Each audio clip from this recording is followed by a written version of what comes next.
National Federation of Junior Philippine Institute of Accountants, National Capital Region, in partnership with Philippine Institute of Certified Public Accountants, Northern, Eastern, and Southern Metro Manila Chapter, as hosted by 𝐕𝐴 Rizal Technological University Pasig, Manila Business College 𝐕𝐴, and 𝐕𝐴 Pasig Catholic College.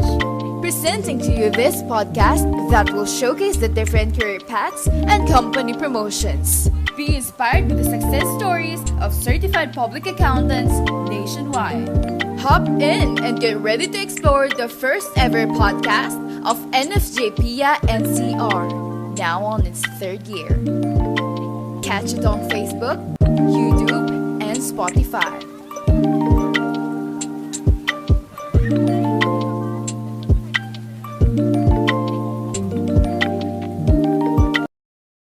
Maayong adlaw na imbag Arabi. Hello everyone. Buckle up for this exciting first episode of NFJP's NCR Balitaktakan with Accountants Year 3, the one and only podcast made to impart learnings for the JPNs all around the country. Whether you're a BSA, BSMA, BSIAIS, or maybe a BSIA, you're sure to pick up real life stories and advices when you listen for today's episode.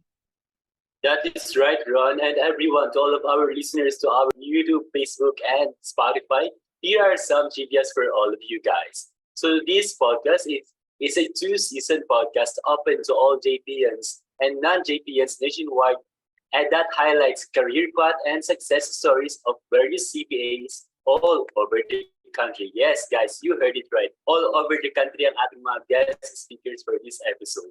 And then also, everyone, this podcast composed of a series of episodes that will provide us with some tips and advice towards our journey of becoming successful to our chosen professions. All right, so JPNs and all of our listeners, this podcast started its first year last Pasig High Federation 2020 and 2021, pioneered by Ms. Joyce Cristobal, the previous Regional Council President of the Simangan Federation. That's right, Laden. And this Balitaktakan with Accountants is in partnership with Philippine Institute of Certified Public Accountants of Northern, Eastern, and Southern Metro Manila Chapter. Wow, talaga namang bigatin itong podcast natin na to. And of course, this podcast as well would not be possible without our year-longest sponsors. And so, let's start to give our thanks to first, KPMG RG Munabat and Company, Punong Bayan and Araulio Grand Turtle, CSIP Doris Balayo and Company, Insights Financial Review Services Inc., Reo CPA Review Real Excellence, and Pinnacle CPA Review School. We also like to acknowledge our dearest host schools. First is 𝐕𝐴 Rizal Technological University Pasig. Next is Manila Business College 𝐕𝐴. And lastly, 𝐕𝐴 Pasig Catholic College. Yes, and thank you so much to all of our sponsors and host schools who are being part of this event, right, Ron? And of course, to all of our listeners, just to remind everyone na hindi lang sa isang social media platform ninyo mapapakinggan itong podcast na ito. You guys can listen to this podcast all throughout our official Facebook page, YouTube account, and Spotify accounts. Just search on the search bar NFJPA-NCR at meron na kayong access agad-agad sa mga podcast and episodes natin for today. That's right, Laden, no? Of course, our dearest listeners, you may use our official hashtag for this episode. Hashtag NFJPA-NCR2223. Also, hashtag Hamaya. And lastly, you may use hashtag 𝐕𝐴 Year 3. Okay, so I'm really excited for this first episode of Balitaktakan with Accountants. So since we're talking about on our field, which is accounting, Laden, I just want to ask some questions for you before we start for this actual podcast. So my question to you, Laden, is since your graduation is fast approaching, so I just want to extend my congratulations again for you. So I would like to ask, what are your plans after your graduation? Wow, thank you so much for that question. Parang feeling ko ako yung guest speaker natin for today. No? Pero to answer your question, Ron, my plan right after the graduation is, of course, the seek for a job, since that's the main reasons for why we are having the education, no, to have the job. So I know it's a tiring journey being a college, being a student, but I don't want to waste any more time to like rest. Siguro if I already rest sa siguro mga 1 month, that would be enough to rest and then look for a job na agad-agad. So para naman, alam mo yun, magkaroon na agad tayo ng mga experiences and learnings kung paano ba lumiikot ang corporate field or yung kung ano mang industry yung papasukan ko after ng graduation. So, ayun. So, how about you, Ron? What's your plan right after your graduation? Din pala. Ayan, thank you for asking, no, Laden. But sounds great for your plans. Most of our listeners can relate with your plans to work na kumbaga, and they are also excited to conquer the corporate world. So since tanong mo naman na ako kung ano yung mga plans ko, siguro right after is mag-rest din muna ako so that makakapagbigay pa ako ng time for myself, kumbaga self-love. And once I'm ready na, nalaban na for the CPA examination. Oh my God, it's for the CPA, I mean. So that's it for partner, no? Grabe talaga, nakakatuwa na umabot na sa ganitong point na marami talaga tayong matutuhan sa first episode ng ating Balitaktakan. So thank you so much, Laden. I think with all the things that we have talked about earlier, most of our Ka-BWTA-ans already have a glimpse of what to expect. Yes, I do agree with you, Ron. And so again, to all of our listeners, alam ko excited na kayo sa ating mga paparating na podcast and for today's podcast. Kaya naman without further ado, so Ron, let me introduce myself. I am Aladdin, the nag-iisang tourist boy ng NCR, and I am one of your podcaster for today na naniniwala sa kasabihan, try until you succeed. Yeah, very common pero talagang malakas din ang impact sa ating mga undergraduate students and graduating students. Yes. Isang pinagpalat maligayang araw sa inyong lahat. Ako naman si Ron Alan A. Merera, your adorable or palakerong podcaster from the National Capital Region. And I believe that the key to become a CPA is to have a concentration and also to pray and achieve. Ayan. Yes, and so again, we are your podcasters for this very first episode of Balitaktakan with the Accountants Year 3. Presenting to you the first season of 𝐕WTA Year 3 titled Karirin Natin, Gaining Professional Expertise Towards Greater Heights. Yes, karirin natin. So, Ka-BWTA-ans, ready na ba kayo para sa ating first episode? Tara na't kumarir kasama ang ating guest speaker for today's Balitaktakan. It's my pleasure and honor to introduce you our first speaker for today's episode. She graduated as cum laude with a degree in Bachelor of Science in Accountancy at Polytechnic University of the Philippines, a certified public accountant, a member of Philippine Institute of Certified Public Accountants, and a partner of KPMG in the Philippines, RG Manabat & Co. Let's give it all for Miss Florizza Simangan. Magandang araw po, Miss Flor. Ayan. Hi everyone, good day. Ayan, good day, Miss Flor. It's a pleasure for me to be here with you guys. Yeah. Kinakabahan pa ako, Miss Flor, nung bigla na po kayo nag-open cam. Although nagkita tayo. Yung kabakan dito pa rin po. Pero yeah, good afternoon po, Miss Flor. Thank you so much for accepting our invitation to be the very first guest speaker for this episode. Yeah, and happy to be here as well with you guys. It's really our pleasure po na Miss Flor na makasama kayo sa first episode ng Balitaktakan with the Accountants. Actually, Miss Flor, mixed emotions talaga kasi nilulook up namin yung mga katulad niyo po na CPA na pinapangarap pa rin po namin hanggang ngayon. So isang karangalan po talaga na makasama namin kayo sa first episode ng Balitaktakan. But before that, Maladman and Miss Flor, gusto namin kayo kumustahin po or kamusta po ang araw niyo ngayon, Miss Flor? Yeah, so it's a good day, no? So basically audit season is already over. So we already have that a lot of time to rest and I mean basically to catch up with those some sleepless days, no? So and also to catch up with family and friends. So I would say it's really a good day today. Wow, congratulations po, Miss Flor. Natapos na yung busy season ng mga accounting firm and of course by you po. And talaga namang ang dami ko rin po kakilala kasi yung mga friends po namin na nasa mga accounting firm na parang, guys, pagod na kami busy season, lagi po nag-tweet na ganun.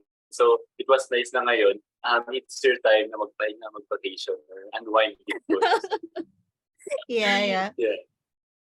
Ayan, so Ron. Yeah, actually no, Laden, talaga nakikita ko si Miss Flor, sobrang fresh niya. Sabi ko parang hindi naman siya nahirapan sa audit season natin ngayon. So ay sa audit season nakaraan, so sabi ko nga, alam parang hindi naman po nahirapan ang ating first guest for today. So Miss Flor, ano ba yung mga during your busy na audit season, ano ba yung normally na ginagawa niyo po doon?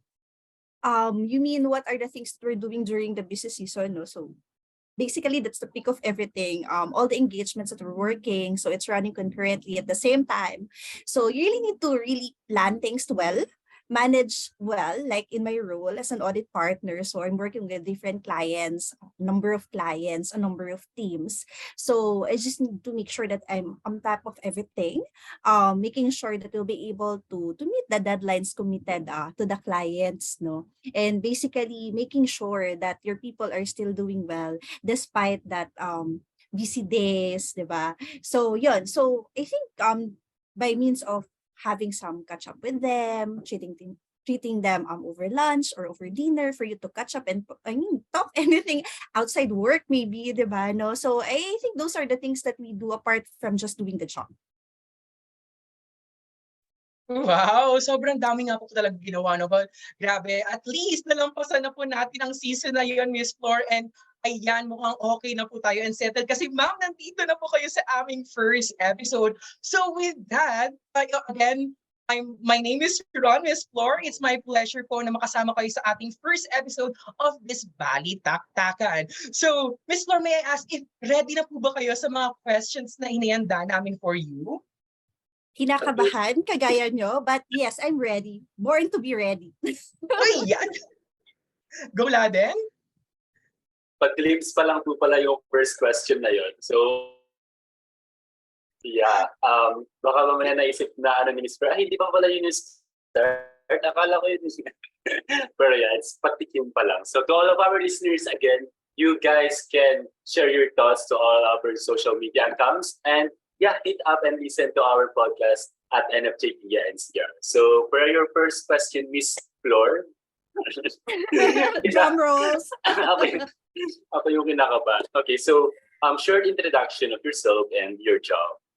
Okay, so I'm Florizza Simangan. You can call me Flor. So I'm a certified public accountant in public practice and an audit partner. Sabi niyo short lang. So that's it. Yeah, short but sweet kumbaga, Miss Flor. So for your next question, Miss Flor, no, what company are you in right now and how did you find out about it? So I'm currently a partner of KPMG, RG Manobat and Company. So how did I find about that? So actually, to be honest, I'm not that aware about KPMG before, no, because it's never been part of my career plan to be in public practice. Promise. During my college day, I would say, and really my plan is to go into a private company, work in a private company. But it's just some last minute decision, basically during my pre-board, no, that I plan to go into public practice to get some sort of experience. No, sabi ko 1 year lang. So that's really my plan, no, just to go to public practice for a year. So when I passed the CPA board exam back then, so I go with friends, di ba? You go with your friends, I suppose, to go with passing your CVs. So we go to Ayala, pass our resumes, and KPMG is one of the auditing firms where we submitted our profiles back then. Then I got in, and the rest is history. Wow. Thank you so much po for that answer, Miss Flor. So una na mga napabawa ko kasi we're talking sa partner ng KPMG, Ron. bigla ako na yan na OMG, I'm really talking sa partner ng isang biggest firm sa Pilipinas. So yeah, for that one po, since you mentioned na it was not ever, hindi, kumbaga, it's not really your plan to be on a public practice and napag-isipan mo lang siya ng pre-board. So ano po, if it's okay for you to share, ano po yung parang naging turning point? Yung parang naging, okay, dito ako sa public practice, I'll go for this one. Pick it up yun. So, yan po. Okay. Sige. So, when I started, so sabi ko, di ba, gusto ko talaga private companies. That's really my plan. But hindi ko alam, no, during pre-board, parang it pop up to me kasi I receive like calls or like messages from different auditing firms asking already for interviews. But I didn't take those interviews back then kasi parang I really want to focus on passing the board exam. So sabi ko, hindi. One step at a time. Ito muna, review muna. But still, it pop up to me na, paano kunwari I pass the board exam? Then, I applied to a private company. Diba? Kunwari, accounting job. Diba? Typical. Private company. I applied to an accounting job. Then, paano kung may kasabay ako, for example, na nag-a-apply, maybe not a CPA, doesn't have the title pa, diba? But already have the experience. No? So, what's the likelihood that that person would be hired instead of me? So, it would be high. Because I suppose companies, the experience matter in hiring people. Diba? So sabi ko, sige, kukuha muna ako na experience. Sabi nila, maganda kumuha na experience sa auditing firm. That's why my plan is to take just really 1 year work in an auditing firm. Then when I got in, siguro yun yung masasabi kong turning point to kasi sabi ko 1 year. I would say that the first year is not easy. Diba? Kasi first year mo lahat, especially for my case, no?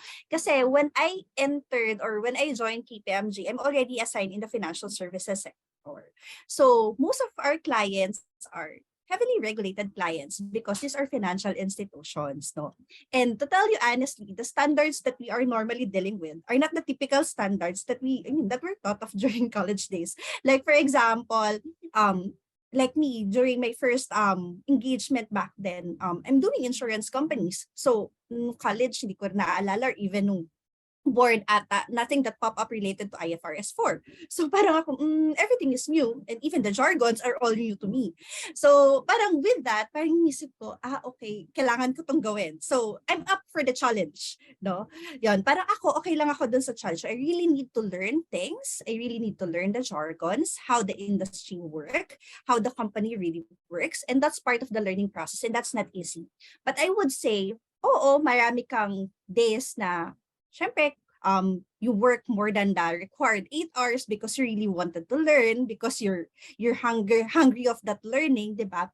But after that one audit season, syempre sabi niyo nga nakakapagod, diba? Sabi ni Leden kanina, yung mga friends niya, it's true, no? Hindi ko siya isusugarcoat. It's true. But when I look back, what I learned from the day one that I started, to that day that I will able to understand well yung mga binabasa ko lang sa auditing theory before, diba? And how you actually put it into practice, how you build relationship with the people you work with, not only within the firm, but even to the client, diba? How you as a person grow na dati, parang, syempre ang kausap mo lang friends and other things, but right now you'll really push because you're client-facing person, diba? So you really need to talk to a lot of people and you should know what you're talking about. 'Diba? Yung growth na nakita mo from day one until after that audit season, after just a few months, 'diba, of audit season. I remember it started November. So if it ended April, so that's November, December, January, February, March, April. So that's just half a year. 'Diba? Sabi ko, malaki yung difference. 'Diba? So ito pala yung experience. Ito pala yung experience. Then at that time, sabi ko, I want one more year. Why? Because I know I still have a lot of things to learn. 'Diba? Gusto kong ma-prove doon sa mga susunod ko or sa next year ko, doon sa second year ko, na kapag tinanong ako ng supervisor ko ng mga questions related to audit or how I perform the audit on this specific area, I can really explain it to her without asking any help to anyone. 'Diba? Kasi kung baka confident ka na, naiintindihan mo na yung ginagawa mo, alam mo na yung ginagawa mo because you already have that 1 year or 6 months of experience from the first audit season. So yun yung goal ko ng second year ko. Kaya sabi ko, one more. Then I would say every year is a different story. Every learning opportunity. So hindi siya paulit-ulit, even though you handle the same clients maybe, but the learnings that you have for each year, it's really different. So that's the reason why yung 1 year ko naging 10 years na. Ayan, nakatutuwa pakinggan lahat ng sinabi ni Star. Parang gusto ko siyang, tinatak ko talaga siya sa puso at isipan ko baga na magagamit ko siya once na right after na gumraduate ako and plans ko na rin mag-work sa isang mga kilalang firm. So, thank you with that, no? And I really love yung naging statement ni Miss Flor na one step at a time. And to our listeners, it is a great advice for us na ito ang key for us to grow. Sobrang nakatutuwa rin na yung mga naging experience ni Miss Flor and realizations niya during that time. And the days na naka-encounter siya ng mga various challenges na nagbigay sa kanya ng determination to learn more about the corporate world. So grabe, nakakatuwang pakinggan lahat yon, Laden. Yes, I do agree with you, Ron. And what I like or what I love about what Miss Flor said earlier, yung sinabi niyang just isang taon lang. Isang taon lang and then labas na tayo. So parang I just realized, and I based this observation ko, yung mga same with Miss Flor din, yung mga ibang students now na undergrad or mga nag-take ng nag-start ng career as employee ganyan. Parang yun din yung mga sinasabi ganyan. And then kasi, ang nangyayari, naging hungry tayo dun sa knowledge, sa learnings, na parang, for example, ako, ang hinahanap ko lang nung una is, I want to apply, I want to have a job. Tapos, okay lang. Well, ang ano ko lang is, di ba, let's be honest, yung parang have the income, siyempre, yun yung pinaka, want natin, to have the income. And then, parang once na nag-enter ka na dun, hindi ka na parang ma-overwhelm ka na. Ito yung mga natatanggap ko for free na parang nag-work lang ako and then itong nato for free na dumarating. So, yung baga, it's unprivileged na natatanggap ko itong mga knowledge na to, experience na to, galing sa mga people na matataas na mas may mga alam. And na-apply ko sa sarili ko na I'm sure na ma-apply ko rin sa mga next engagement or endeavors ko. Tama po ba yung input ko, Miss Flor? Yes, that's really true, no? Kasi parang I would say that based on my experience, it's not just really understanding or putting yung natutunan natin during the college days into actual practice, no? But growing also as a person, no? So maraming life-changing decisions and looking back, sabi ko nga, iba yung ako before versus pag tinignan ko, ano na ako ngayon. No, apart from the learnings, the technical learnings, yung personal growth, kumbaga, iba na din. So thank you so much po again for answering that question, Miss Flor. So now I guess we're now ready for our next question. So for our next question we have here, can you give us the best reasons why you have chosen to apply in your current company? What are the benefits that you consider as priceless? So sabi ko nga kanina, the only reason back then that I have before is that I really wanted to have that experience, that from that last minute to. So I would say that based on my experience, it's really still the reason, no, the learning opportunities, the growth that you can have. That's why I would say for those people who really want to learn a lot of things, those people that really up to challenges, no, because for sure there's would really be challenges when you go to public practice. So those are the things that I would say, the best things na meron or pwedeng ibigay sa inyo nung public practice as part of your profession. And apart from that, yung mention ko kanina, no, yung personal growth. So to share lang, when I started, syempre as a staff, your goal lang or yung role mo lang is to deliver the work. 'Di ba? So when I started, syempre yung focus ko lang gawin kung ano yung inallocate sa akin na work. And that's it. 'Di ba? So, yun lang yung focus mo. Kumbaga medyo self-centered kasi parang sarili mo lang yung kailangan mong isipin. You don't need to think about how the others are doing. You don't need to think parang okay ba kami as a team, 'di ba? Mostly yun yung ginagawa. And when I started, I'm really an introvert person. So ironic na I'm doing this right now, but when I started, introvert talaga ako. So before, I recall, kapag pumapasok ako sa office, because I suppose you guys, sabi niyo, you had your internship naman, hoteling, di ba, yung staff area. I'm not sure kasi ngayon, I suppose it's hybrid already, yung internship, or maybe you're doing 100% virtual. So, ang ginagawa ko, maaga ko papasok kasi hoteling. So, I will just have that first seat on the first row, but basically, the one in the inner, or parang the first seat on the inner left. Para ang katabi ko lang is isang tao, the one on my right. So, ang kaharap ko, it's either printer or a wall. Then, the one on my left is basically the window. So, kasi nga, ayokong kumausap ng tao. So, that's how I started, no? Parang gusto ko mag-work lang. Ganon. Kasi gusto ko lang ma-deliver ko ano yung ina-expect from me, ko ano yung task na binigay sa akin. Then, at the end of the day, I would report to my supervisor, ano yung mga ginawa ko, ano yung tapos ko, ano yung na-deliver ko, and things like that, no? So, but basically, as my career progressed in the firm, one of the personal growth talaga na remarkable sa akin is I really need to go out of my shell. 'Di ba? From someone na introvert before, because as a supervisor, when I was already promoted as a supervisor, basically, I really need to mentor a lot of people. I need to talk to my manager, I need to talk to my partner, I need to talk to the clients, 'di ba? And working with different teams. And that would mean not just 2, 3 people, that may be more depending on the size or the number of engagement that you're working with. So sabi ko, ay hindi pwedeng yun na lang yung iniisip ko, no, how we will deliver. Because I need to build that relationship also with the people that I work with. I need to mentor them. Because I would say that based on my experience, I really have a good mentors. No? So for someone na tinuruan, I want to give that back also to the people that I work with. Sabi ko, hindi pwedeng ito. Kailangan matuto ako, makabuild ng relationship, at matuto akong magsalita in a sense na parang I can convey what I want to tell them. I'm the one who's parang initiating the conversation, and not only conversation about work, but also knowing them as a person, di ba? Because as a leader, as a supervisor back then, you need also to be somehow flexible in terms of the working relationship that you will be having with people. Di ba? Kasi hindi naman, kunwari, ito yung leadership style ko. Hindi yung mga ka-work mo yung mag-fit in doon, di ba?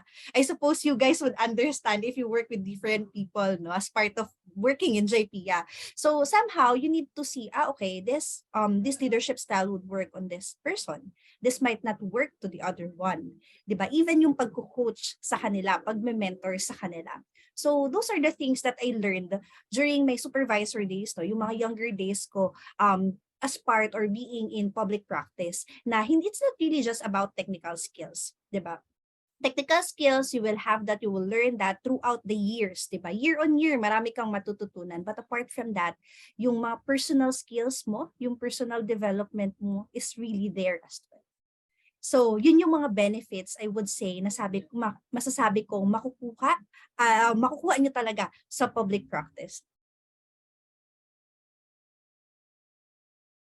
Ayan. I really love the mga statements ni Miss Flor, no, na kumbaga from an introvert person as mas naging open siya para makipag-communicate and to build relationship or camaraderie along with her co-employees, no. Yung actually pinaka-importante sa atin, no, na natutuhan natin yung mga bagay na related sa accounting or such in our in the corporate world, but also priceless din na nagkakaroon tayo ng mga kaibigan, matutulungan natin yung mga iba't ibang tao na kumbaga kasi sabi nga rin ni Store, di ba, na tinuturuan siya before, and parang give back niya yon sa mga taong need pa matuto ng mga bagay-bagay. So, I think sa ating mga listeners for today's episode, no, grabe talaga na magiging great advice talaga siya para sa ating lahat. No, once we enter that corporate world, is yun yung dapat na focus natin.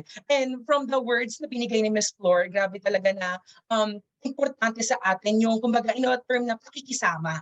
Kasi once na we have that pakikisama, mas kumbaga, healthy yung working environment natin and helping one another. Sabi nga rin, ma'am, di ba, na hindi yung mga co-employees natin yung mag-fit din sa leadership style na meron tayo. Kumbaga, dapat tayo rin, we should learn how to adjust, kumbaga, kasi yun yung importante and nakakapag-build tayo ng stronger relationship among them. So, ayan, once again, thank you so much for that very meaningful answer, Miss Flor, no? So, grabe, third question pa lang tayo, pero sobra na nabibigyan na natin or nabubusog na natin yung mga isipan at puso ng ating mga listeners for today's episode. But so, moving forward, Miss Flor, for your next question is, what made you decide to pursue the industry that you have working in line with your degree program, considering there's a lot of opportunities outside your degree program?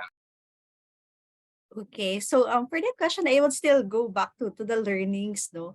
So sabi nga, para kasi syempre, nung college tayo, no, maniniwala tayo or dun sa mga sinasabi nung older ones. So they always tell before na parang, oh, sa public practice, maganda dyan for sort of experience. And because I really want to get that experience, so I went to public practice. And true enough, no, based on the actual experience that I have, if you really want to have that learnings, that growth, and I would say opportunities are really a lot in public practice, no,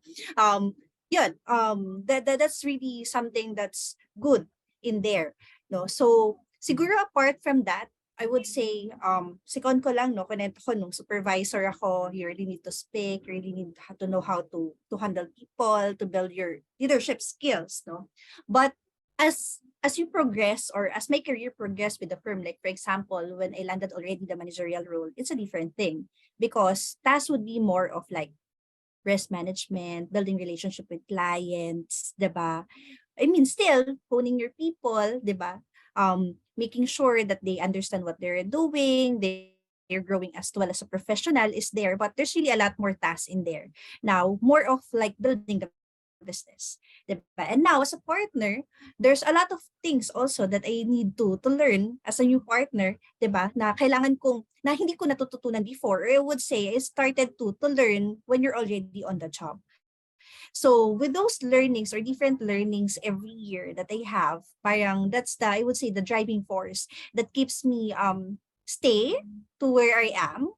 Kung bakit nasa after yung sabi ko nga kanina 1 year lang, naging 10 years siya. So because of the various opportunities that I have as well, then sabi ko nga in terms of opportunities, apart from working with different clients, may it big or small, sa public practice kasi you have a lot of trainings, no?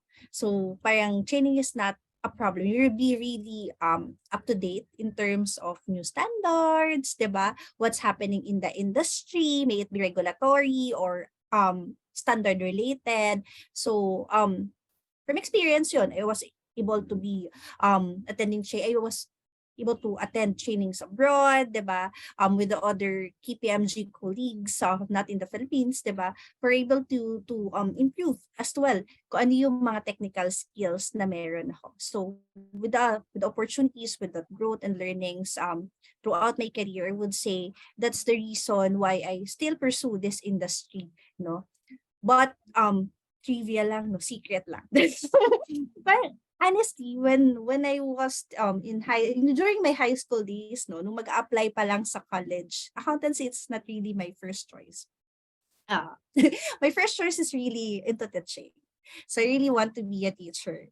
But basically, it's something na hindi na pursue, no? Parang hindi, I mean, my parents, honestly, want to take me or want me to be an accountant. So sabi niya, hindi, mag-accountancy ka. Because we already have like a lot of teachers in the, parang doon sa family, no, like relatives. Yun, sabi hindi, mag-accountancy ka. And that's something that pinupursue ng mga tito at tita. That's why I went to accountancy. But in my field right now in public practice, I would say that passion of me in terms of teaching, that is something that I was able to pass on also or to give to the people that I'm working with. So still, parang sabi ko, okay, siguro it's a different route kung paano ko gustong mabigay yung something passionate ako before in a different way, but still it's something that I can still do with the people that I'm working with. Wow. Thank you so much for that answer, Miss Flor. And I do believe na yung, yeah, as you mentioned, Miss Flor, earlier, na you wanted to be a teacher to teach. And I believe na yung parang yung dreams na yun is hindi naman like nawala. Up until now, you're continuing doing it. Not maybe on a formal na talagang classroom setting, but it's still on that, the process is still there. And it's a good, it's actually maganda siya kasi parang naging too professional na siya po, no? And most of the people then nowadays, and no, some, I mean, not most, some of the students then like us, syempre hindi yung parang wants na parang if you're learning, if meron kang na-receive na learnings na aside from not even it's not related to the accounting or another business matters, but if you're open to share it with people, to inspire people, and to be part of their life, then it's a great opportunity for us. It's a great opportunity for us to be the way to their new learnings. So yeah, how about you, Ron? What can you say about that? Ayan, to our dearest listeners, no, Laden and Miss Flor, marami nakaka-relate na sinabi ni Miss Flor na hindi niya pinangarap or parang pinangarap na mag-accountancy for college program niya. And ako rin, kasi ako pinangarap ko rin na maging in field of medicine. So sobrang, most of our GPAs out there talaga na, kumbaga realization to sa kanila, hindi pa huli ang lahat. Look at Miss Flor, di ba, na hindi pinangarap na maging part sa accountancy, but look at her now, sobrang successful na. Kaya, kumbaga, wag mo wala ng pag-asa sa GPAs kasi naaring hindi ito ang nakalaan sa atin. Pero malay natin, di ba, yung tadhana talagang gagawa ng paraan para sa mga bagay na hindi natin alam, pero kumbaga, para sa atin pala talaga. Ayan, thank you so much with that, Miss, for nakatutong pakinggan na nakarelate din po ako sobra. Kaya feeling ko, nagiging CPA din po ako sobrang lahat. Wow. Ayan po, manifesting sobra. So for your next question, Miss Flor, grabe, natutuwa po talaga ako. Ayan, your next question, Miss Flor, what made you stay in your current company? Okay, what made me stay? So I'll go back with the growth and the learning. That's still the first thing, but I would say that apart from that, it's the people, no? So in public practice, I work with a lot of teams, no? And I would say when I started, from the mentors that I have there, back then, until to the people that I'm working right now, na mini-mentor ko, I'm lucky to have them, no? So parang working with people, being able to share with them what you learned, diba, throughout your career, it's something good, I would say, that keeps me on the job that I'm doing right now. Yun. But basically, apart from that, sabi ko nga, learning, opportunity. So, madami kasi nun sa public practice. So, parang hindi ka mauubusan ng opportunities, hindi ka mauubusan ng learnings. So, it's still really like a driving force, no? Like, kunwari, apart from, iniisip ko, okay, pag pumunta ba ako, for example, to a private company, parang magiging okay ba ako? Maybe there would be benefits, like basically, parang in terms of time, diba? Pero sabi ko, for someone na feeling ko gusto lagi, or sometimes, or most of the time, gusto ng extreme, like an audit season, maybe sabi ko, baka mamaya mabore ako pag lumipat ako, no? Because I want various things to do at the same time. I want to communicate now with a lot of people. I want to handle a lot of people. Diba? I want to solve problems. Diba? So parang with those extremities of the work, parang feeling ko, parang still audit is the best thing for me to do. So since you mentioned, Miss Flor, na it's the people why you stay in your company. So I would like to ask, in a right or on a scale of 1 to 10, how would you rate the working environment of your company? Okay. With 1 to 10. With 1 being the lowest and 10 being Okay. the highest. 10 being the highest. So I would say 9. As evidenced being named as one of the Philippines' Wow. best employers in 2023 by Philippine Daily Inquirer. So one of our key focus really is employee engagement and growth. So we really support our people. So yeah. All right. So thank you so much, Ms. Flor. So it's a 9 out of 10. So to all of our JPians out there and to all of our listeners na gusto mag-apply sa public service, ayan, open na po ang KPMG. No, just Napaaga kidding. yung promotion. Kidding aside. Pero yeah, so for our next question, Ms. Flor, so what are your tips? Also, this kind of different naman from our previous question. So for your next question po, what are your tips and recommendations to our audience or listeners listening right now that is currently struggling on their degree program, like me? Okay. Ang motto ko lagi dyan, even with the interns that I work with, and even dun sa iba, gumraduate na and taking the CPA, sabi ko, #laban lang. You need to believe in yourself. I know accountancy is not an easy course. I've been there. There are sleepless nights, madaming pagsusunog ng kilay, but believe me, those efforts that you are planting right now will lead you to success. So, siguro yung ilang mga tips ko lang, looking back nung undergrad days ko, how I survive is, first, you need to understand the concept versus the formula. Sometimes may tendency tayo na mas kabisaduhin yung formula rather than what's really the concept of these things. And the questions are tricky, diba? Pwedeng same given, but different question, diba? So what you really need to understand is really what's the concept of a particular topic rather than kabisaduhin yung formula. Especially when it comes to numbers, because you can always play with numbers, diba? What is important, you understand what is being asked and how to find the ask, diba? That's first. Second, manage your time well. Bakit? Ang dami nating subjects, diba? Ang daming subjects. And each one of us, I understand that we know ourselves. Ano yung subject na confident tayo, diba? Nasasabi natin, kapag refresh lang natin or pag binasa lang natin, we can really understand it well. Diba? And which among the subjects na it takes us more than one time or twice for us to understand kapag binabasa natin. Diba? Know your strength and know where are the areas na kailangan mo mag-improve at mag-devote ng more time. So, iba kasi parang ang ginagawa, okay, per subject, ganito yung oras na inaalat, evenly distributed.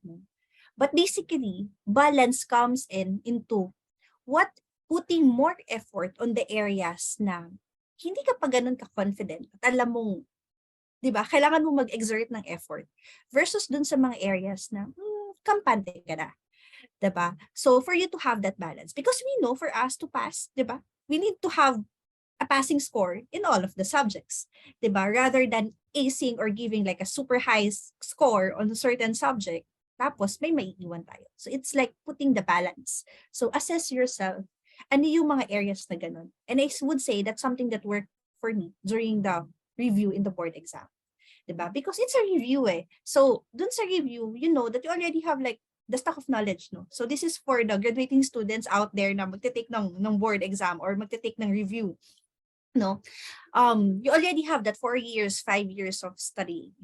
Diba? And the knowledge is already there. Baka yung iba, kailangan nyo lang i-refresh. So, take time to just refresh. And ang ginagawa ko before, to be honest, kapag nag-review kayo, maraming review materials. Kahit nasa isang review school ka lang pumunta, malamang, hihingi ka ng materials from other review schools and you'll be overwhelmed. Because hindi mo na alam paano mo matatapos lahat. So, during that time na paano ko tatapusin lahat ng mga pino-photocopy ko? So, I take a pause. Sabi ko, okay, what I need to go back is paano ba ako nag-aral before? So I have my notes, I have my textbook, all my notes are there. So I go back to my textbook, refresh using those things because I don't need to read it again eh. You have a lot of highlights, for sure you do that. You have a lot of highlights in your books, you have a lot of notes. So I refresh using that. Diba? So I refresh for most of the topics na parang feeling ko confident ako. I just need to refresh and focus on the areas that I think nahirapan ako nung undergrad. Feeling ko ito yung kailangan kong bunuin ngayong review, no? So, yun, it's a matter of managing your time, balancing all the subjects that you have. 'Diba? Some would be good in numbers, some would be good in theories, 'diba? So find your space, no, and see how you will manage things well. Third tip that I would say is understand, yun nga, related to that, understand your strengths and areas that you need to work on and putting balance out of it. Then the fourth item would be don't be overwhelmed and never compare yourself to others. Mabilis tayo ma-overwhelm sa dami. Tapos pag nakikita pa natin, pag kinumpare pa natin yung sarili natin sa iba, no, mas overwhelming. So always think about yourself. Ikaw yung focus mo, 'di ba? Never compare yourself to others because there will always be someone that is lesser and greater than yourself, 'di ba? But what is important of your focus is that you, ano ba yung alam mo? Ano pa yung kailangan mong i-work on, 'di ba? How you will manage yourself, 'di ba? Especially during sa mga times na, stressful, 'di ba? Kasi I would say, yung kung stressful na yung work, 'di ba? Even nung nag-i-study tayo, we feel that stress and pressure as well, 'di ba? So it's important that don't be overwhelmed, and that relates to my last tip is to take a pause as needed but never give up, 'di ba? So alam natin, aral lang, kasi ayan na yung exam. But believe me, yourself, your body needs to take a rest as well. So if you think everything is overwhelming, kasi I suppose you experience that, no? That when you're already overwhelmed, parang wala nang pumapasok. It's all pressure, 'di ba? So take a pause, 'di ba? Look at the bigger picture. What really my goal is. Okay, my goal is clear. My goal is certain. Take a pause, see how you will be able to manage things again, how you put things back, 'di ba? For you to focus again on the things or the goal that you want to have, 'di ba? And when you're ready, then go again. So never give up. Always remember na yung studies, even the career itself in the actual profession or in the workplace, you have your goal, no? But you set plans. Sabihin natin, in 1 year time, in 2 year time, dapat ganito, ganyan na. 'Di ba? Katulad sa pag-aaral, dapat ganitong oras ang ma-spend ko, alam ko na to. Life doesn't work that way. There would be a lot of surprises. 'Di ba? There would be a lot of twists and turns. So you need to be flexible somehow. But despite all the things that's happening, 'di ba? You just need to find a pause somewhere when you needed it to be and take that as a rest, then continue again. So that's my tips. Ayan, thank you so much with that, Miss Flor, no? So for our to our listeners out there, talagang dapat kumbaga nalista nila lahat ng sinabi ni Ma'am kasi it is something na magbibigay sa kanila ng motivation as they conquer kumbaga yung pinaka stage na kung saan mas nakakataon na napapagod sila, di ba? Katulad nga sinabi ni Ma'am na never give up kasi yun yung way kumbaga na nakapag-motive sa atin to do better and to kumbaga lampasan lang yung mga problemang dumadaan sa atin. But also, no, Miss Flor, na-note ko rin talaga na yung hashtag laban lang, very nakaka-motivate kumbaga yung statement na iyon. And of course, like what Ms. Flor said na yung first tip niya, which is the understand the concept over formula.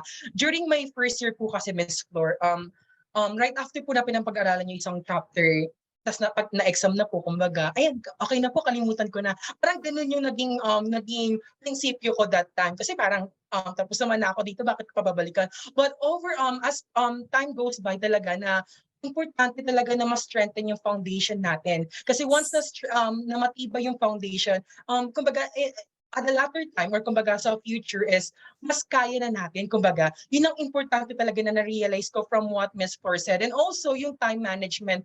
Most of us talaga na mga part ng Gen Z po talaga or yung mga kabataan ngayon na sobra talaga na nahihirapan sa concept ng time management. Most of us nagpo-procrastinate. Kunwari, gagawin na yung ganitong assignment, mag-review 1 day before the examination. So, great advice talaga na maaari talaga natin matutunan sa mga ganitong podcast na importante yung time management. And also, Ms. Flor, natuwa rin ako sinabi niya na yung know your strength concept. Kasi minsan akala natin yung mga bagay na napag-aaral natin is kaya natin lahat. So, maganda rin talaga na ina-assess niya natin yung sarili natin. And once na-assess natin yung sarili natin na, ay, mas kumbaga gamay ko ito.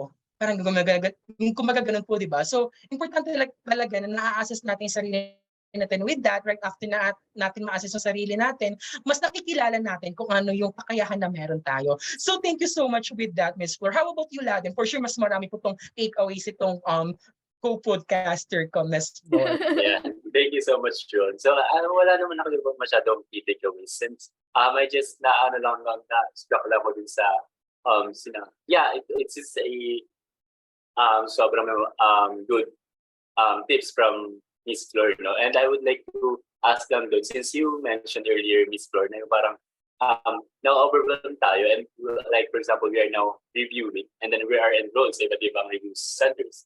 And then I would like to ask, is it okay or mas effective po ba? Like for example, I am enrolled sa isang business review center and then syempre mag-provide sila ng mga learning materials. And then another review centers is meron din kanya-kanyang review materials na source nung sa. Is it more effective po ba if like maghahanap ako tukuha ko ng mga ano rin po nila, ginagamit nila? Kasi parang I have read this not parang post or like a message na parang if you guys undergrad review na, focus na lang kayo dun sa parang binigay ng review center niyo. And then wag na kayong masyadong maghanap pa na napakaraming sources sa nakaka-overwhelm. Tapos talo ka lang paano ko matatapos sa 3 weeks na lang, ganyan. So, what's your input with that? Yes. So, I experienced that, no? Kasi, especially kami before, ang dami kung saan-saan dumadating, lalo kapag pre-board, ganyan, mas lalo na nung malapit na yung board exam. But basically, what can you do with those papers, no? Hindi mo naman ma-answeran lahat yon. There would be time na parang pinipressure mo lang yung sarili mo para tapusin lahat. So sabi ko nga, what is important is you understanding the concept of the topic. Diba? Kasi regardless, kasi the photocopies are sample questions, different questions. Sometimes pare-pareho pa yung laman. Diba? So with that, parang I think regardless of what the question is, diba? As long as you really understand the concept, diba? You can answer it. Diba? I would say, back then, on my experience, sabi ko nga, textbook ko lang, then I think I have this one book, no, na binili talaga, particularly because, to tell you honestly, my Waterloo during my undergrad is theories. So, ang pinaka-hirap ako really during my undergrad is auditing theory.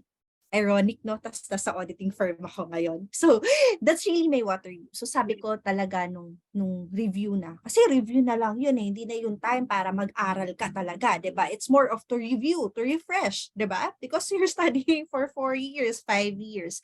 So, sabi ko, okay, kailangan ko to. Kailangan ko ipasa to auditing theory. Hindi ako pwedeng umasa sa pagbabasa ng mga yung mga review materials na may Q&A and umasa na yun yung same question na lalabas sa exam. Sabi ko, hindi ako makakasurvive ng ganito. So, I buy this book. Honestly, I read it thrice, 4th until 5th time ata. For me, though manipis lang siyang libro. So parang hindi siya ganun kahirap na nabasahin for me to understand well the concept of auditing theory and for me to be able to answer the questions confident. Diba? Otherwise, mahirap umasa doon sa mga Q&A or doon sa mga photocopies na meron. So I would say yung sinabi mo kanina, Layden, totoo yun. Rather than having all the photocopies, I mean, it's good to have if you really have a lot of time. Diba? Like for example, familiar na ulit talaga ako kung ano yung meron ako. Confident na ako doon sa naaral ko in 4 years, 5 years in my course. And I really want to make sure that I understand well. So ang ginagawa mo na lang talaga really on the review school is mag-answer ng as much question as you can. So, that's helpful. Diba? So, sa balik tayo dun sa kaninang tip, it's matter of assessing yourself. If you think you'll be overwhelmed because you still have a lot of topics to get back on, to refresh, diba? And you think you don't have that luxury of time naman to do it. So, my suggestion is focus really, sabi ni Ron kanina, yung foundation mo. It's really understanding the concept. If you understand it well, I suppose whatever the type of questions is, masasagot mo yun. So, regardless kung nabasa mo or hindi. So, ako, I have the photocopy but I wasn't able to read through the photocopy of the other review schools back then. I only focused on my textbook and like the pre-board materials, for example, or review materials given by my review school. I passed naman the exam. So I suppose you guys, it will work for you as well. So it's a matter of how many time do you have na in excess apart from the review, from the refresher courses, 'di ba? Para i-spend doon sa pag-answer ng mga questions or other review materials. So once again, thank you so much with that very meaningful answer, Miss Florna. So moving forward to our next question, can you share some remarkable experiences that you fulfill at your work in your current company? And how about not so good experiences, if any? How did you overcome it? Okay, dun muna tayo sa remarkable experience, no? So sabi ko kanina, 'di ba sabi ko after my first year, my goal for my second year is to really answer independently with my supervisor pag may tanong. For me to be able to design the audit procedure on my own, di ba? Based on my understanding of the process or the business itself. And I would say that's the first remarkable experience that I have. No, na parang confident ako. Kaya ko tong sagutin. From before na, paano ko sasagutin yung tanong niya? Kailangan may kasama ako lagi pag sumagot, no? So that's one thing that I would say remarkable. The story of going out of my shell. Diba? From looking back, parang ano yung ako before as a shy person to someone who's confident right now to talk with different people, diba? With confidence also in mentoring the people that I work with, they would say something remarkable. So I think siguro na remarkable experience in my work is, I suppose you guys can relate, travels. Yeah, so like opportunities wise, so training abroad in different locations in Asia and Pacific. So I was able to go on different places because of trainings. And apart from that, secondment, believe me or not, yung unang tatak ko sa passport is in my secondment in Australia. So, and that's my first travel, no? I mean, that's my first flight talaga, not even locally kasi parang kakakuha ko lang ng passport. Ay, sabi lang ng friends ko, ng passport, ganyan, because let's plan a travel and things like that. So that's my first travel. So I was seconded in Sydney, Australia. So I was able to see the culture there, how they do things well. Basically, it's secondment, so it's still work. But I would say that yung work, parang it's something na easy for you because it's KPMG. We do have this global methodology to do things. There's nothing new on how they do things versus how we do things, but it's more of learning your culture, diba? And the millennials, they say it like travel goals, diba? So during my secondment, apart from experiencing how they really do the work there, what are the tips that I can apply when I go back here, diba? In terms of doing the work efficiently, effectively, diba? Yung makapag-travel and see the beauty of the places. Yun. So I've been seconded in city office, but I was able to go also to Melbourne and Brisbane that time. So yun. So medyo mapuntahan naman tayo. Plus yung mga tourist spots na meron sila. And even the simple walk or stroll around the city because there's a lot of things, di ba, na makikita naman din. Like the Sydney Opera House and other things. No? So yun, some of the remarkable experience sa travel. And lastly yung binanggit ko, siguro yun din yung mga remarkable. No? Yung I was able to impart the learnings that I have throughout my career to the younger people that I work with, diba? Yun. So, yun yung mga remarkable experience. And I suppose throughout the years in my career, was able to have more remarkable experiences. That's it, Ron. Thank you so much with that, Miss Florna. So, grabe, nakakatuwa talaga na unforgettable nga, kumbaga, or memorable talaga lahat ng mga travel natin, experiences, no? And during your, sa current company nga, ma'am, di ba, na being confident ka in your field and your, okay, so, yung story mo rin about, out of her shell, kumbaga, talaga unforgettable or memorable experience niya yon. And, but ma'am, I have also a question. Since nabanggit niyo po yung mga memorable niyo, how about those not so good experiences naman, ma'am? Okay, not so good experiences, no? Iniisip I would say that it's not like a good experiences, but rather more of like, what are the twists and turns to na ma-experience mo sa work? So first, stress and pressure, it's given, 'di ba? Because if you're new to something, there would always be stress and pressure. But I would say that something that I learned also throughout my career, no, from the people that I work with. When I started, this is a story na hindi ko talaga malilimutan. When I started, I have this supervisor na parang pag nakikita niya ako, lagi niya akong pinipressure. Ganon. So, as a new hire, so parang ako, masyado na ako na-overwhelm. Una, sabi ko nga, di ba, hindi ko naiintindihan yung mga jargons. Diba? So, parang sabi ko, hindi ko na nga naiintindihan kung ano yung mga accounts because this is not usual to me. Hindi masyadong hindi ito yung mga tinuro nung college days. Buti kong inventory to, di ba? so parang ako, lahat kinakapa ko, lahat kailangan ko matutunan. So, every time na makikita ko siya, meron siya mga tinatanong that puts me or build that pressure in me. No? So, but still, we succeeded or we ended the engagement well. Di ba? We're able to deliver what is expected from us by the client. And then siguro during the debrief of our work, kinausap ko siya, sabi ko sa kanya, Miss, ko, grabe po yung pressure na binibigay niyo sa akin dati before. May mga times syempre na parang, especially girls, no, we're so somehow emotional and things like that. Parang gusto mo nang umiyak or may mga point siguro na umiyak ka kasi iba ng level yung pressure, 'di ba? Pero sabi ko nga laban lang, wag susukuan, 'di ba? Because we're hungry of learnings. So sabi niya sa akin, ganun ba? Kaya doon ko natutunan yung being flexible with the people you work with. 'Di ba? So sabi niya, ganun ba? Hindi kasi yun yung intention ko. Parang hindi niya intention na i-pressure ako ng i-pressure. Pero ang tinuro niya sa akin, yung pressure, don't put it in your head. 'Di ba? Put it under your feet. Use it as a stepping stone for you to see what lies ahead. Rather than putting it in your head because it will blur whatever the path that is on your way. Parang yun yung sinasabi niya. And by that time, I realized, okay, I need to find a way for me to take out the pressure. Like, there's pressure, it's given.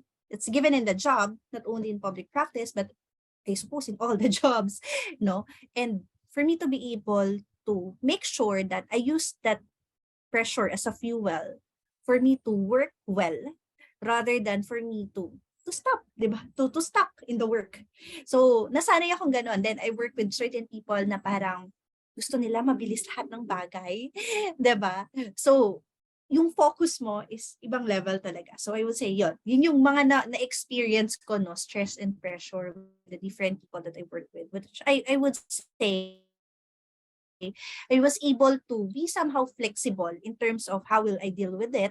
And syempre, pag na-experience ko na siya, nung ako na yung manager, it's easy to handle. Because nung bata pa lang ako, in the younger days, no, as a staff, as a supervisor, kumbaga parang marami ka nang na-experience na gano'n. Diba? Then, that's something naman na hindi ko, I mean, there's pressure and stress, but that is something that I want the people that I work with to experience as well. But rather, I give them also tips. I give them tips on how to do things. Diba? Na sometimes, because it's overwhelming, kasi sobrang dami, no? At masyado kang focus dun sa mga ginagawa mo that makes you overwhelmed. I ask them to step back and somehow zoom out. Diba? For them to see the bigger picture rather than focusing spending a lot of their time for that simple thing, but basically there's something outside the bigger picture. So stress and pressure. And second thing is that I would say it's, sabi ko kanina, people is something that would make you stay, diba, in a firm. But I would say I would not sugarcoat that you will also experience difficult people in your career. So I also encounter those people, and I would say that's not only in public practice. Anywhere you go, there would be those type of people. But those people shouldn't stop you from what you want to be, diba? But rather, sabi ko nga, yung mga tao na na-encounter natin in our career, diba? Parang as someone new dun sa field or dun sa workplace, your basket is still empty, diba? Because you're still building what kind of professional you want to be. Diba? And throughout your career, you put things on your basket and that would define.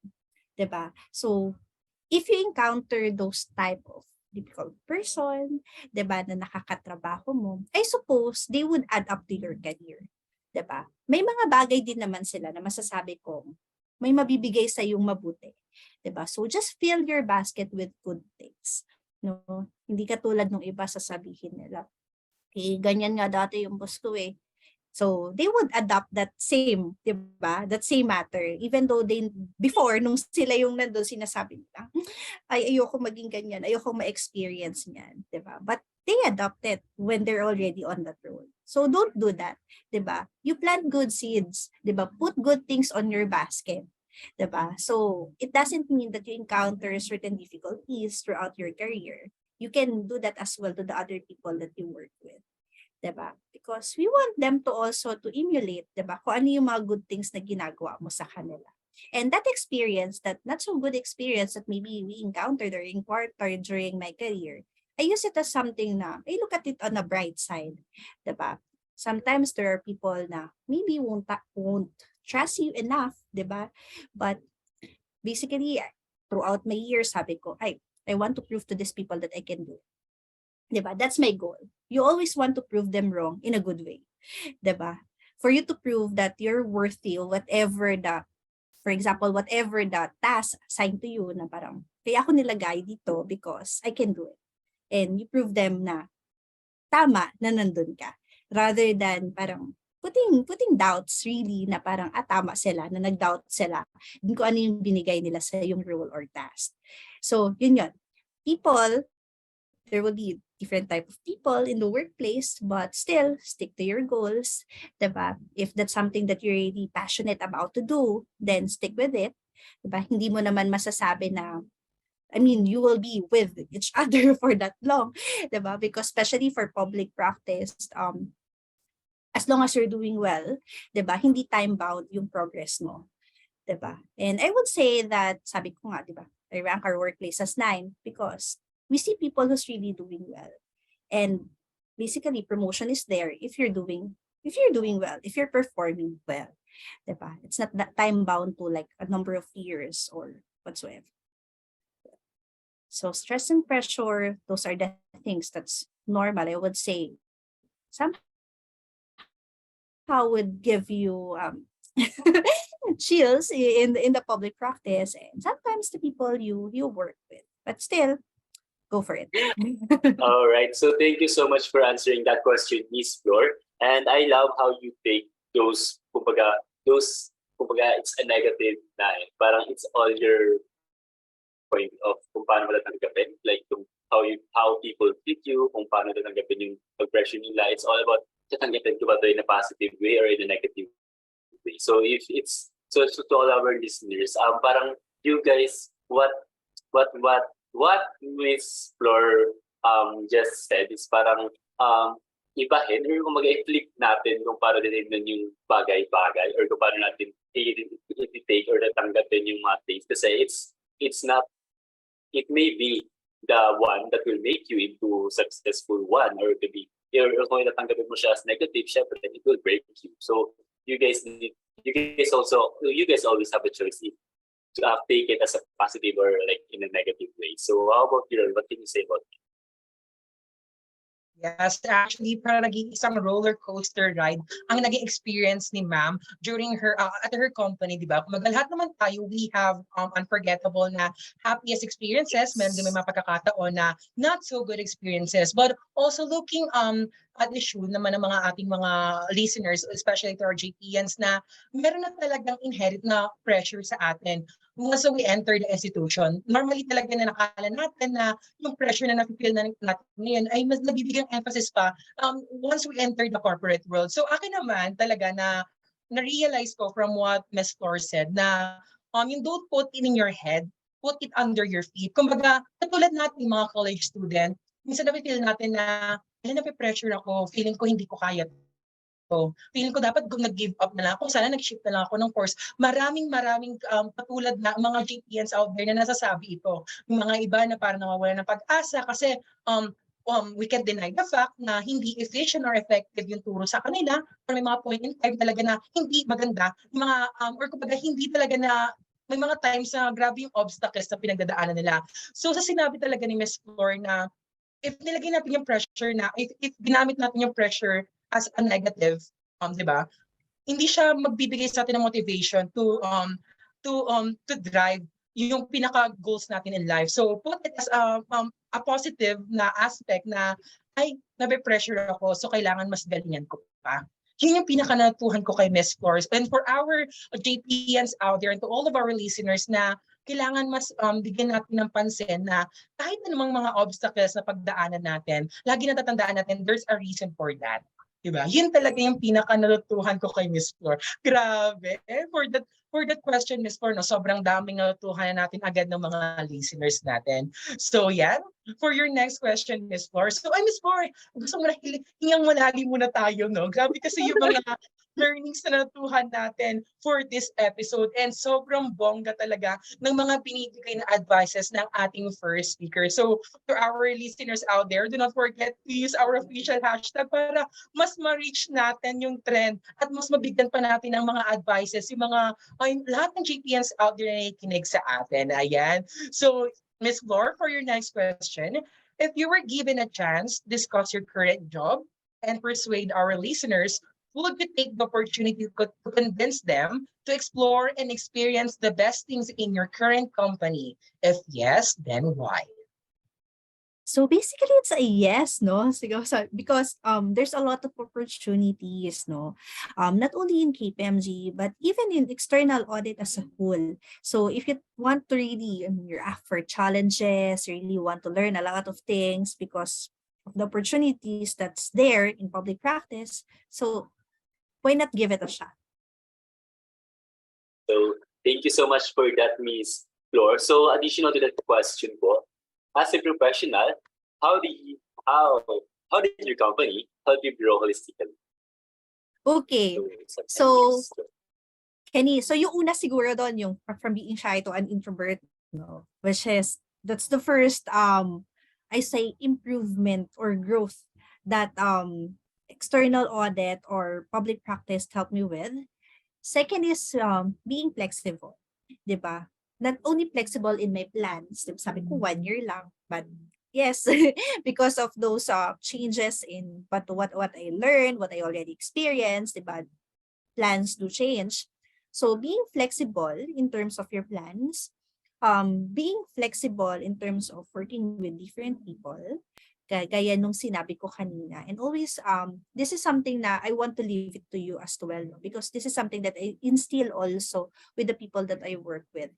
Regardless of how good you are, especially if you are working in a team, you will always need them.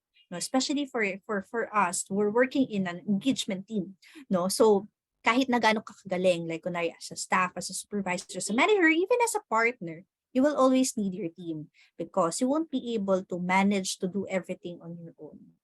So that's why we invest in our people, diba? That's why we need to be flexible in working with them and helping them to grow as well. So being flexible is one thing that I would say public practice helped me with. Sense of leadership. Diba? Because managing a lot of things, a lot of teams, a lot of engagement is not easy. So your sense of leadership should be there. How you need to be accountable with all the things that you are doing, no? Diba? So as a leader, you should not be pointing out that, for example, there would be, it's not always a good thing, no? There would be difficulties also that you would encounter during the work. And during that time, you don't need to point out, for example, certain people na ito siya yung may mali, siya yung may kasalanan, ganyan. As a leader, you need to be accountable with whatever is happening in the world. So what I normally ask my people is for them to be open with me, to share all the things that's happening in the work. No? So kasi typical, no? Easy to share good things. Diba? Ay, happy yung client. Ay, natuwa yung client sa amin sa ganito. But easy to share not so good things in work, 'di ba? Ay medyo na-irritate yung client, things like that. So ako, I appreciate those people who are very open even on the not so good things that's happening for me to be able to handle the engagement well, 'di ba?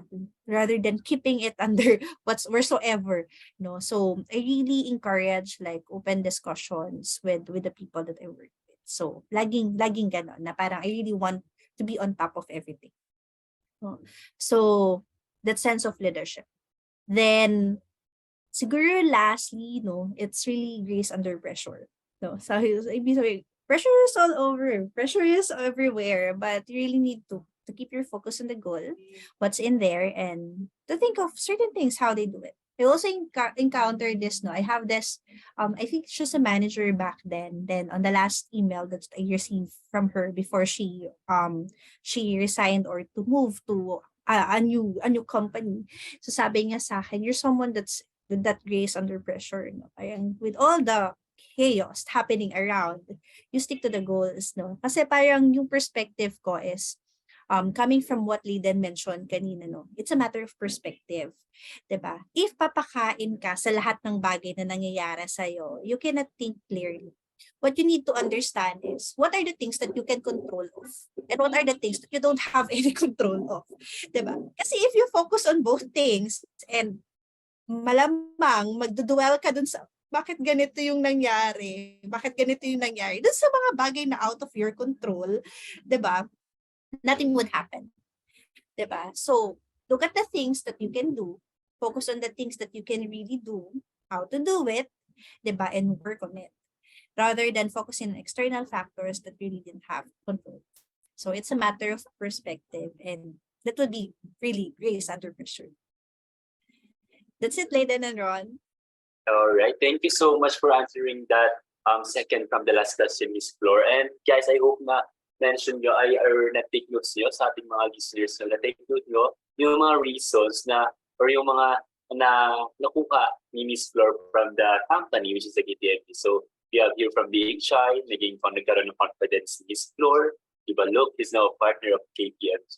And then you guys being flexible with the people, with the task, with the work, and sense of leadership. Of course, we are all JPNs, and I believe na tayong mga BSA students, BSAS, and all GPA members out there, we all have sense of leadership since under katabi na yan ng mga courses natin, yung pagiging leadership and yung pagiging accountable sa mga ginagawa natin. And last tips and last here is grace under pressure. Yeah, pressure is everywhere, and it's just a matter of how you will handle it or how you will face those pressures. So yes, so at this moment, Ron, what's our next question? Yes. Actually, ako, nag-notes ako kasi sabi ko, preparation ko to kasi gusto ko maging katulad ni Miss Flor, gusto ko maging CPA, gusto ko maging partner ng mga kilalang firm. So, for our listeners out there na siguro dapat talaga natin pinakikinggan yung mga ganitong mga advices sa mga kilalang successful na today, no? Then, magagamit talaga natin siya na, ay, sabi, kailangan gawin ko to. Kailangan nalilinang ko yung ganitong aspeto na meron ako. Kasi once na na-assess natin yung sarili natin sa mga bagay na katulad ng sinabi ni Miss Flor na sobrang mahihain niya dati, ngayon confident na siya. And aside from natulungan siya ng company ng KPMG holistically na mag-grow, kumbaga, 'di ba? Yun yung importante. We're not just dapat matalino in terms of intellectual capacity na meron tayo, dapat in terms of emotional, then how we handle pressure, 'di ba? How we socialize, yun yung mga importante, no? Na hindi lang tayo nag-improve or nag-grow in a one aspect lang. So dapat kumbaga holistically yan. So thank you so much with that, Miss Flor. Alam niyo ba, Miss Flor, grabe, feel ko na po talaga na magiging CPA na po ako sa lahat ng mga sinabi niyo.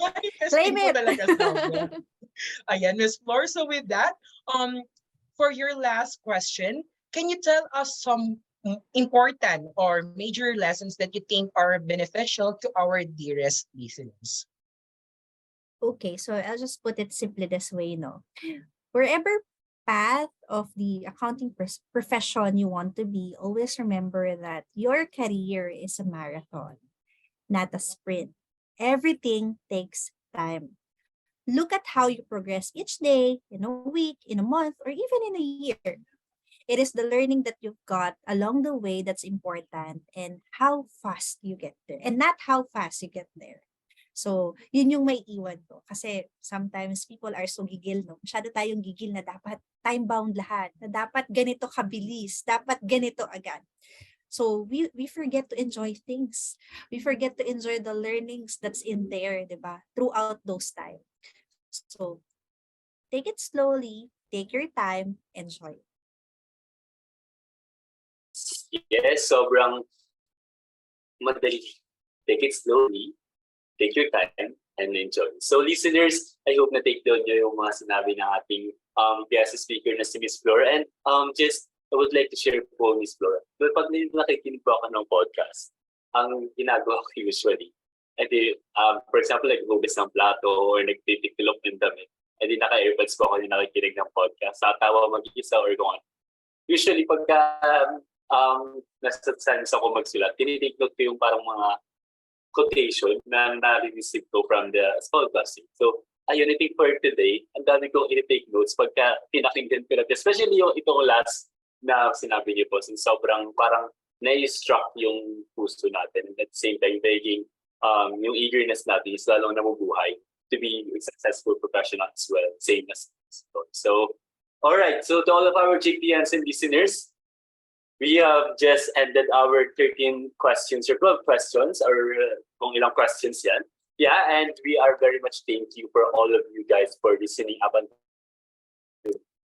until this moment. So, Ron, what is our next Yeah, no, once again, thank you so much, Ms. Flor, for answering those questions. And also to our listeners, sobrang marami tayong natuhan mula sa first segment lang nitong episode to. And always remember na dapat tayong mga aspiring CPAs in the future, dapat talaga napoposes natin yung ganitong mga pag-iisip o ganitong mga idea so that we are more than ready once we are one step closer na sa ating mga pangarap. So once again, Ms. Flor, nagagalak po talaga puso ko sa lahat ng mga nasasabi niyo po, and mas bibigyan po sa akin ng realizations about kumbaga kasi normally po ng mga students out there talaga na dumadaan sa iba't ibang pagsubok, but alam ko great platform po ito na nabigyan muli sila ng fuel to drive talaga na ay kakayanin ko pa, di ba? Kaya thank you so much with that, Ms. Flor. So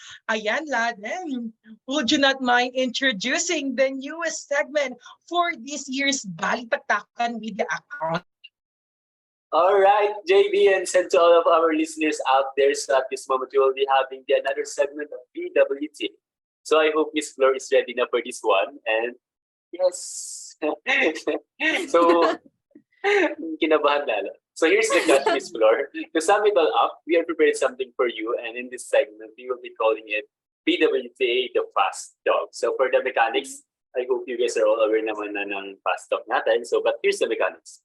We will be giving two options or a question, and you just need to answer it or those simultaneously. And then you will be given 2 minutes for this segment and or to answer all the questions or choices for this. Okay. So, all right. Okay. Yan, Ms. Flor, isipin na lang po ako muna si Boy Abunda for today's episode, no? Kailangan mas ma-suspense po talaga and exciting ang ating fast talk. Ayan, actually, most of our GPNs po na nakikinig is familiar naman to sa segment ito. And of course, Ma'am Ms. Flor, familiar na rin po kayo dito. So, may I ask Ms. Flor if ready na po ba kayo? Yes, I'm ready. Ayan, Ms. Flor, once again, you have only 2 minutes to answer our questions po na. And if lumagpas, carry lang po, baka follow-up question na lang natin ito para mas bigyan natin ng highlights lahat na bibigay na answer ni Ms. Flor. Part 2 natin yung next. Ayan. So I'll do the honor now, Ms. Flor and Laden, for your first question. So, but before that, your 2-minute starts now. Soft skills or technical skills? Soft skills. Audit or tax? Audit. Public or private? Public. Passion or practicality? Practicality. Individual or team? Team. Okay, next, manual or automatic? Automatic. Principle or money? Principal. Efficient or effective? Effective. Authoritative or democratic? Democratic. Okay, next, doing the things right or doing the right things? Doing the right things. Best asset of your company? People. Okay, next, what's the greatest piece of advice a parent or mentor has given you? One word, I guess. One word. Hard work. Yes. Go. Next, if you won the lottery of 1 million, how would you spend it? How would I spend the 1 million? I would say it's more of like a safety net, a part of your savings, and maybe like buy a house for the family and other things that I think necessary, right? And in whatever is remaining, either save it or just invest it to everything that would still grow the money to money. Yes. And what, in one word, how would you describe your experience in company? Great. Okay, next. What phrase would you like to tell your younger self? What? Sorry, what? What phrase would you like to tell to your younger self? What praise? Yes, go. One word. Very pwedeng, you did well. Yes. Sobrang Yes, proud po ng... Alex. Give us one reason why our listeners should apply to your company or to KPMG. Opportunities is enormous. Oh! Yes. For our last, we have career or love life. Career. Oh! Without explanation, no? Okay lang po, Miss Lauren. If you want Because some I always explanation. believe that if people love you, they would support to whatever you want to be, di ba? Yo! So, if you choose your career, they will always be there. Tama po. I Ako do po, agree same na with rin that. po ako. Ayoko na po ng love life. Gusto ko na lang din po ng career. Kidding aside, Miss Ako Flor. po, ang gusto ko po, money. Wala sa choices. Okay, With the career.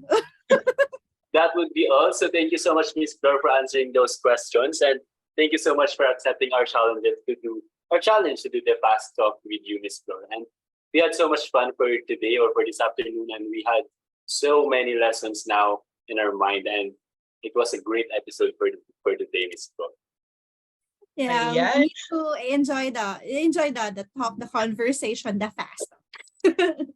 I could not agree more with that, Miss Flor and Ladman. I hope to our guest speaker, Miss Flor, you also had fun po, sabi niyo nga po, di ba, with our balitaktakan with accountants. And if you have anything to promote po, the virtual floor is yours. Okay, so anything to promote? So as mentioned, no, I'm from KPMG. So anyone who wants to try the firm, to work with public, I would say it's really a good place for you. There's a lot of opportunities out there if you would like to explore, no? So there's audit, tax, and advisory. And as mentioned, our people is our best asset, and we did everything we can do in order to help our people grow as well as a professional, no? So hoping that I can see some of you, maybe most of you in the firm. So that's all, Ron.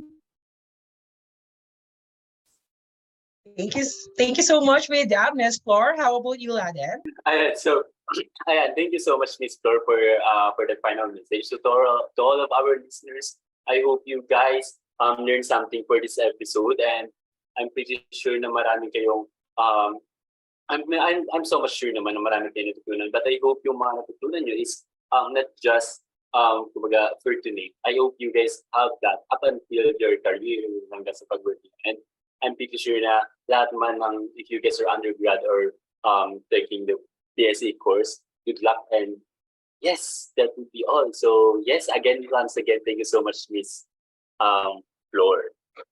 Thank you as well, Aiden and Ron. I have a good time with you guys. Wow.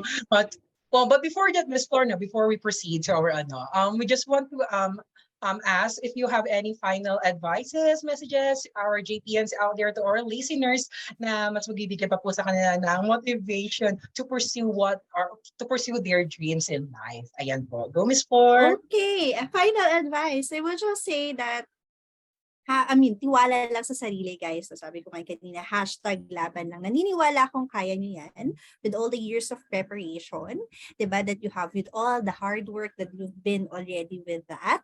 So, laban lang, patuloy lang yung pag-aaral at basically the review until you pass, and do a good job, no? Or maybe if the pacing would be different, if you want to work, then review, but still, I suppose you guys are still eyeing for getting that title, no, that CPA title in mind. So kayang-kaya nyo lang yan, maniwala sa sarili, 'di ba? Huwag susuko kung anumang struggles or difficulties. There would always be ups and downs, but what is important is you always go forward, no. Maniwala kayong makakarating din kayo doon kung saan nyo gustong mapunta, 'di ba? What you need to do is just to move forward, keep moving forward. And I believe all of you can do it in time. Diba? So that's all, everyone. And I really hope that I can see most of you in person the next time. No? So pag nakita tayo, maybe in Ayala, and hopefully in KPMG. So tap nyo lang ako or chat nyo ako, Miss Flor, nandito na ako. I'm looking Yeah. forward, really. Looking forward po naman kayo in person, Miss Flo. Once again, maraming salamat po sa pagpapaunlak ng aming invitasyon, Miss Flor. It was a great experience po. Right, so again, thank you so much, Miss Flor, for being our very first guest speaker for the comeback of 𝐕𝐵LiTe-Accountants. And so with that, all of our listeners out there sa Spotify, YouTube, and Facebook, you guys can share your thoughts or kung ano mang naging input nyo sa ating podcast for today. And with that, everyone, to sum up, the key takeaways that we just had with our guest speaker. So here are some of the learnings that we have now. So go, Ron. Thank you so much with that, Laden. So from the stories that Ms. Flor shared to us, marami tayong natutuhan. And these are my takeaways from this episode. Of course, experience matter in hiring people. If you have that experience, hindi mo na kailangan magtanong pa sa iba dahil ikaw sa sarili mo, alam mo na kung paano.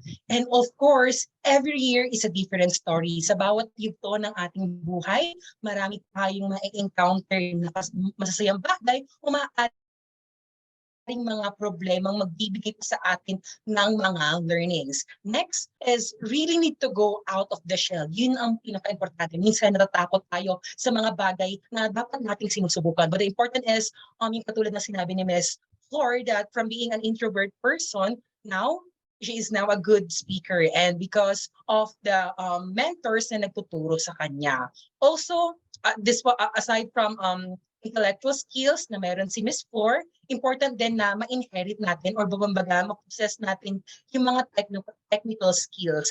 And aside from that, na may mga bagay talaga katulad ng personal skills na hindi natutuhan. Kumbaga, mismo sarili natin iyon nalilinang kumbaga. And also, it also needs to work with great relationship. Yun ang pinaka-importante, just like what we have shared here in the council, na nagbuo tayo ng matibay na relasyon na nagbibigay sa atin ng eagerness to work more. So katulad din na sinabi ni Ms. Flor na yung pag-build nila ng relationship with one another, yun yung nagbigay sa kanya ng benefits when it comes working on a public practice. Also, yung hashtag talaga ni Ms. Flor na pinaka-importanting dapat nating taglayin or dapat nating laging tatandaan na yung hashtag laban lang. You need to believe in yourself. Those efforts will lead you to success. And sabi niya nga rin na never give up. And if we never give up, lagi natin tatandaan ang bawat bagay na pinagdadaanan natin ay may rason. At kung na-overcome natin yon, malapit tayo sa hakbang natin tungo sa tagumpay. Ayan. So how about you, Laden? What are your key takeaways for this episode? Thank you so much for that, Flor. And you know what? It's a very successful, as for me, it was a successful episode with our guest speaker, Ms. Flor. And for my key takeaways, my first one is through hardships. Those are hardships from college. Will be worth it, and always keep in mind to understand the concept rather than memorizing formulas. And it was highlighted by Ms. Flor kanina na mas magiging effective communication for us, the students, yung pag-aaral natin if we guys focus more on the concept rather than just memorizing yung mga formulas or yung mga iba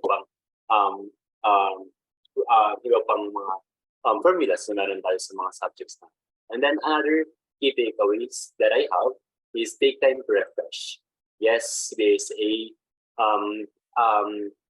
our field is stressful, and what we guys need to do sometimes is to refresh, take a pause, focus on the areas na nahihirapan, matter of management and balancing lang. Parang need natin din nag-work. And then another key takeaways is don't be overwhelmed and compare yourself to others. We students now, parang we are broad na parang i-compare sa sarili natin sa ibang tao, sa ibang fellow PSA students, sa ibang courses. So always focus on yourself.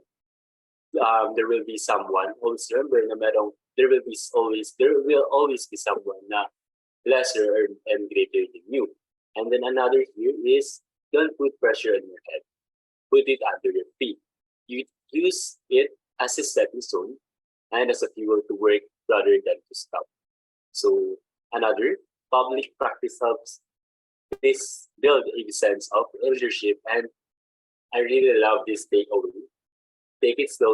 Thank you so much for that key takeaways, Ron. So as for me naman, ang dami nating naging lesson for today, no? And I wanna sum up lang or yung mga natandaan ko lang din kahit pa paano. So yeah, first that I would like to tell to everyone who is listening right now is remember that those hardships from your college will be worth it, and always keep in mind to understand the concept rather than memorizing problems. So it is a tips for all of us as students na parang hindi naman need na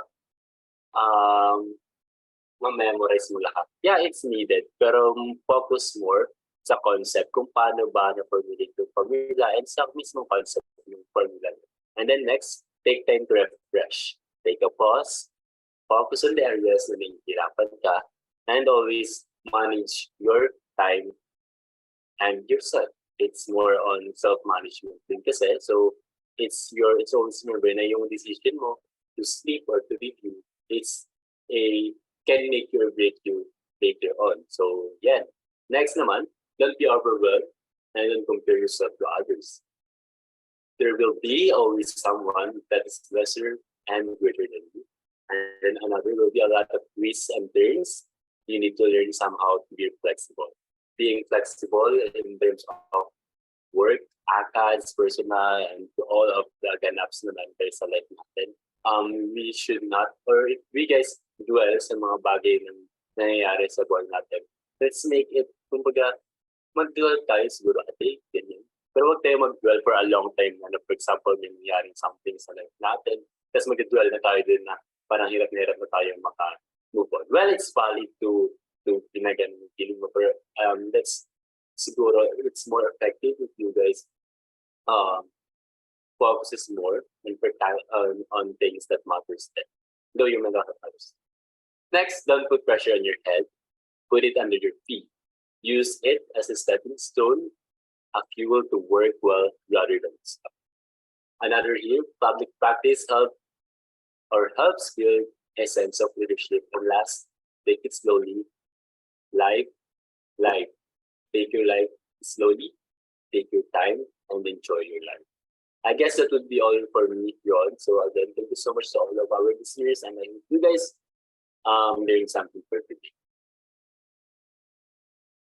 That's right, partner. And grabe talaga lahat na natuhan natin for this episode. So, I could not agree more sa lahat ng sinabi mo, partner. Lahat talaga tayo ay nakarelate sa kwento ni Ms. Flor, starting from her college days up to now, na successful ng CPA.